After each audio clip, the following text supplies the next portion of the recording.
Okay, guys, welcome back to my YouTube playlist, Smarter R. So today I will show you how to do a GCM ensemble by using Bayesian model averaging.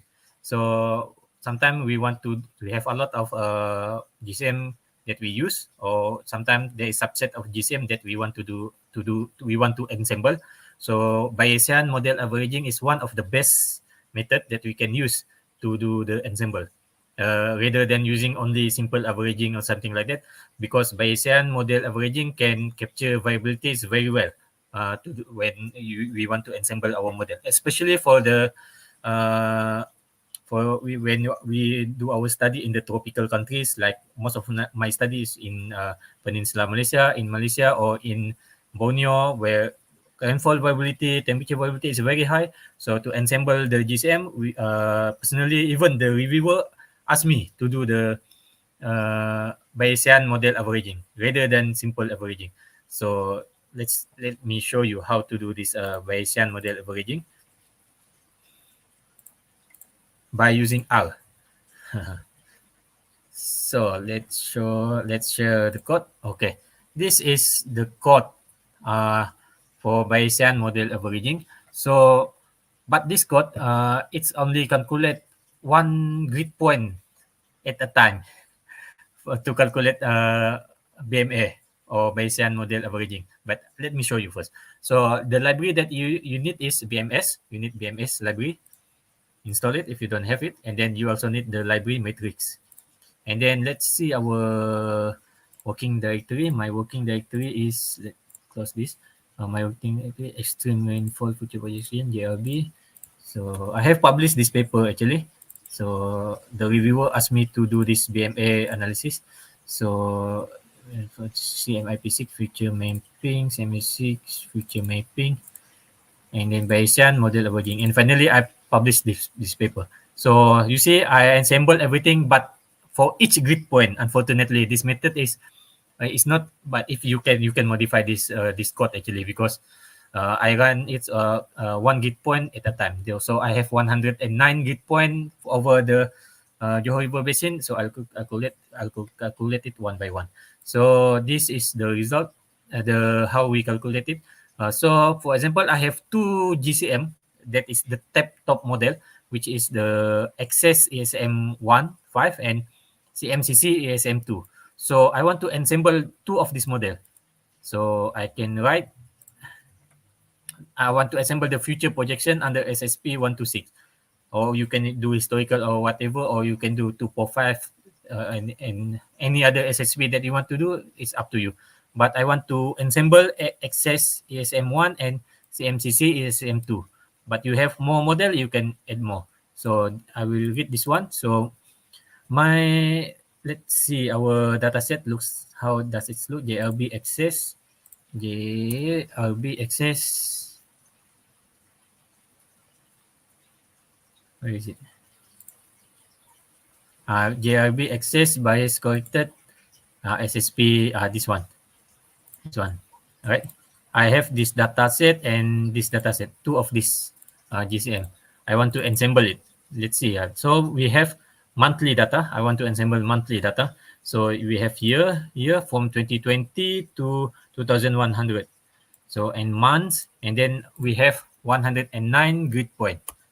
109 grid point. Similarly, for another GCM is also arranged like that. We have year, month, and then yeah, all similar, which 109 grid point. So now we read our data set. Now we want to calculate which grid point. I try to calculate everything, but somehow it's always give error. But let's see, we calculate grid number one first. Grid number one. So we want to ensemble grid number one out of 109 actually by using BMA, and then create an empty list to store linear model.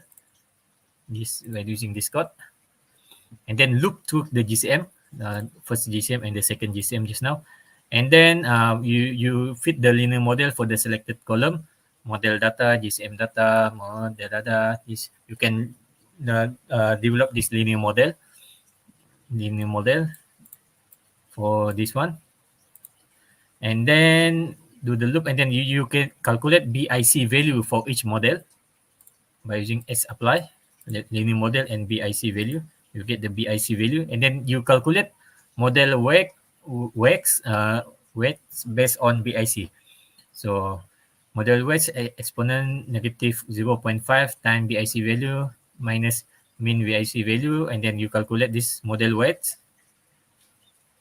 and then model weights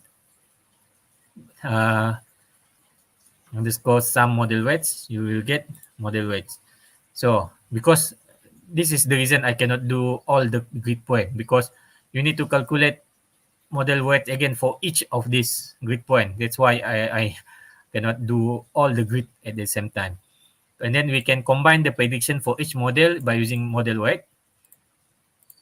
And then combine the prediction. So this is the whole output here. You can see here.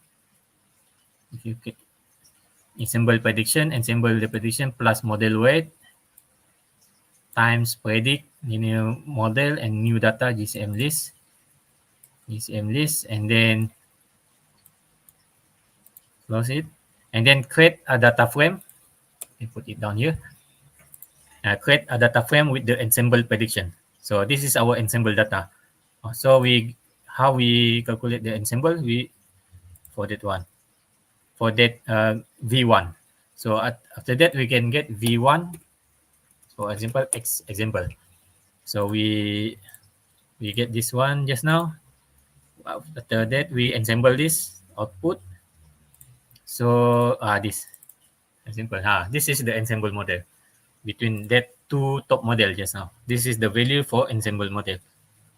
So you can use this one for the first V1, first grid point, and then you need to calculate everything one by one until 109 grid point. But this is not quite that high, quite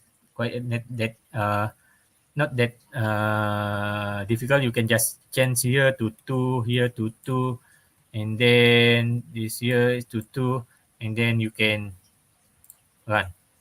So replace here only 3 place you need to replace. So it will get V2, and it run, and then you get grid number 2, the result for grid number 2. So this is the ensemble model for grid number 2. So this is how you calculate do ensemble model for. I will remove this one, I don't need it. So this is how our code that you can use to calculate ensemble GCM by using Bayesian model averaging. This is very recommended. After I published this paper, I always use Bayesian model averaging for ensemble model. But still, I need to do another research just to compare which ensemble model is the best. But when I get more result next time, I will show you how to calculate another method. I think that's all for today. Thank you for watching. I hope this tutorial will be helpful for you.